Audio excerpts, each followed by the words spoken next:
சைக்கிளில் வந்து ஓட்டு போட்டது விஜயை பார்த்து இல்ல, நன்றாக உருட்டும் விஷால். சமீபத்தில் தமிழகத்தில் நாடாளுமன்ற முதல்கட்ட தேர்தல் நடந்து முடிந்தது.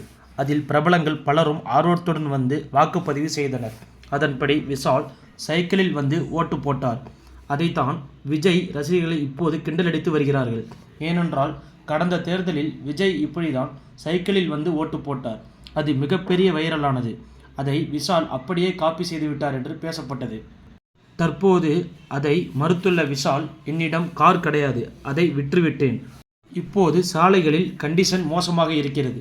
டிராபிக் ஜாம் இல்லாமல் சீக்கிரமாக செல்வதற்காக தான் சைக்கிளில் வந்தேன். மற்றபடி விஜயை பார்த்து காப்பி அடிக்கவில்லை என்று விளக்கியுள்ளார். இதுவும் ட்ரோல் செய்யப்பட்டு வருகிறது. இவ்வளவு சம்பளம் வாங்கும் உங்களுக்கு கார் கூட இல்லையா, இதெல்லாம் நம்ப சொல்றீங்களா என்று ரசிகர்கள் கிண்டலடித்து வருகின்றனர்.